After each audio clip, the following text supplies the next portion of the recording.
Update na po tayo sa paghahain ng reklamo ni Batangas 1st District Representative Leandro Leviste sa isang district engineer na umano'y nagtangkang manuhol sa kanya.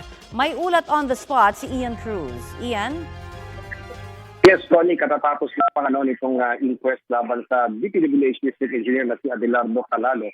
Ito yan sa Provincial Prosecutor's Office ng Batangas. Ito yan sa Batangas City.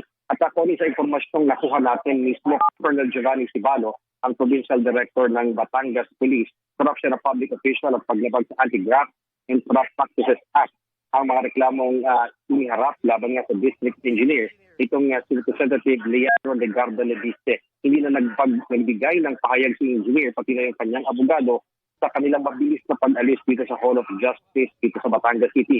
At ayon ni kay Colonel Cibalo, ibabalik sa detention facility niya sa Taal Municipal Police Station ang inhinyero. Kanina naman, Tony, sa paglabas siya sa detention facility sa Taal Municipal Police Station, ay sumikat din natin kuhanan ng pahayag ang arestong engineer, ngunit tumanggi siya kung magbigay ng anumang pahayag hanggang sa pagdating niya dito sa Hall of Justice kanina sa Batangas City ay pinipilit din natin at sinisikap na makunan siya ng panig. Pero kung tuwing nalapitan natin siya ay lumalayo at ayaw niya talagang magbigay ng anumang pahayag. Natatandaan, Tony, na Biyernes ng gabi ng arestuhin ng Taal Police ang engineer at tapos niya siyang ireklamo ng umano'y panuluhol ni Congressman Ligarda na nag-iimbestiga sa iba't ibang mga proyekto ng DPWH kontra baha na ang ilan nga sa binisita natin kahapon nawasak noong bagyong 50. So yun muna ang latest mula rito sa Batangas City. Balik sa'yo, Paul. Yes, Ian, bukod sa kasong bribery, meron pa bang mga iba pang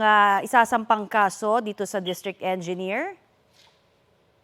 Yes, Connie, yun pa lamang yung naibigay sa atin na impormasyon ni Colonel Cibalo na ang isinampa nga daw ay yung paglabag sa Anti-Graft and Corrupt Practices Act at siyempre nga yung corruption of public official.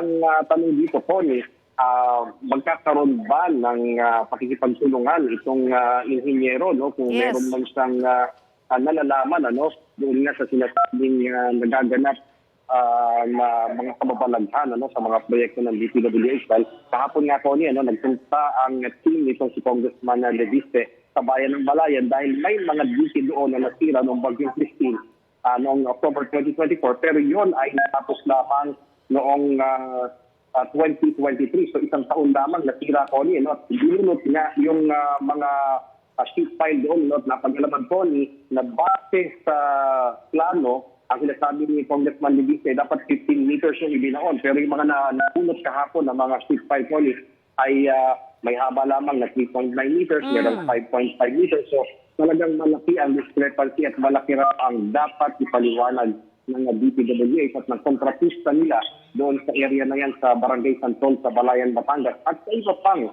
mga proyektong pambaha dito sa Batangas. Maraming salamat sa iyong update, Ian Cruz.